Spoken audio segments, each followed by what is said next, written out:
What's up guys, PixarDonks here back with another POE2 video.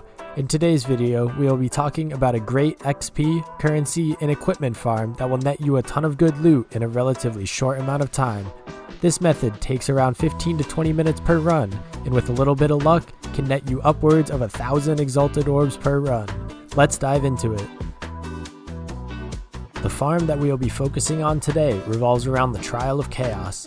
This is one of the two trials in the game that will net you ascendancy points, the other being the Trial of the Secumus. For those who don't know, the Trial of Chaos contains a set number of rooms, each with a specific objective you need to complete before moving to the next. Before each room, you choose from one of 3 negative modifiers that will make your run more difficult.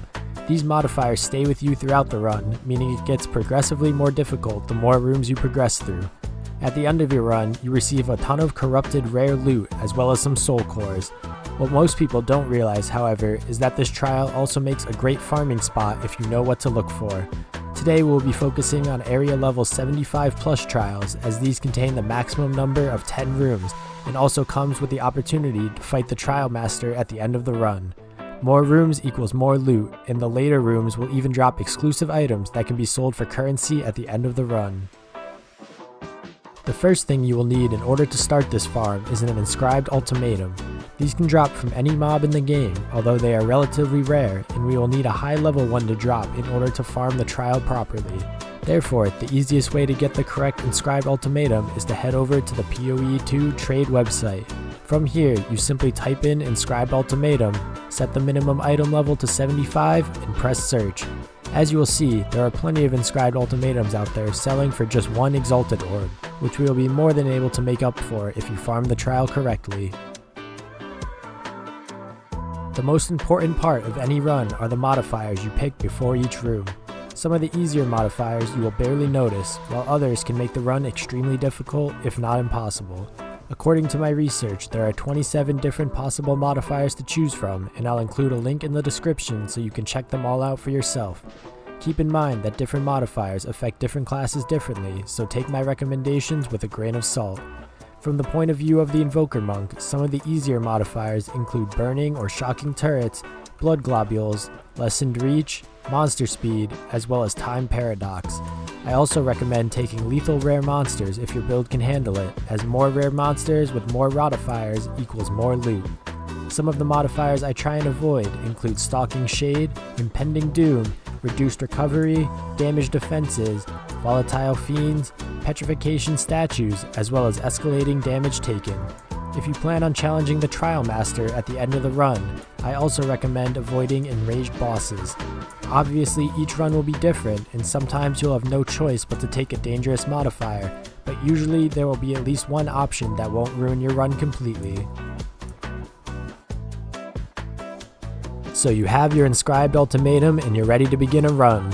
What exactly are we looking out for in this farm? For starters, a level 80 ultimatum will cause the run to have level 80 monsters, akin to a level 15 corrupted or irradiated map.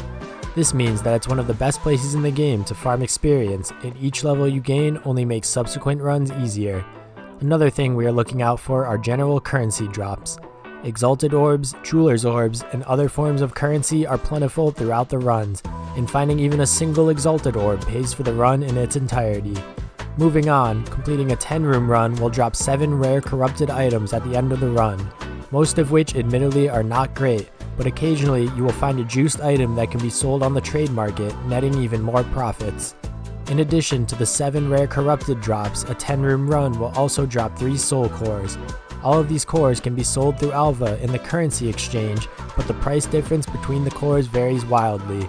The main core you are looking out for is the soul core of Azkapa. In case you haven't heard, rarity of items found is an extremely powerful and sought after stat in the current state of the game, and the soul core of Azkapa grants a 10% increase to this stat when socketed in a piece of armor. At the time of recording, a single of these soul cores goes for around 4 divine orbs or 350 exalted orbs. Finding just one of these cores during a run, which remember, only cost you 1 exalted orb, will net you a huge profit, not to mention the fact that you have the chance to earn up to 3 of these per run. Moving on, the final boss in the 10th room of every run will drop you one of 3 fates, keys needed to challenge the Trial Master.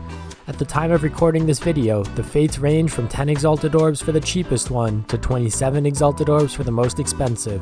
Selling your fate at the end of a run therefore guarantees you a profit.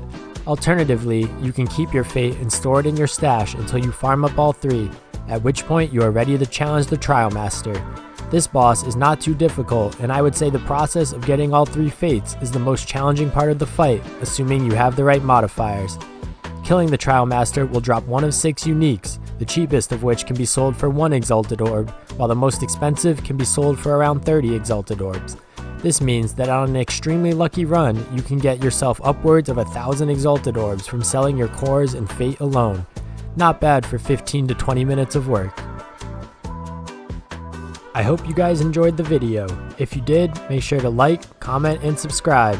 Until next time, Pixar Donks has left the building.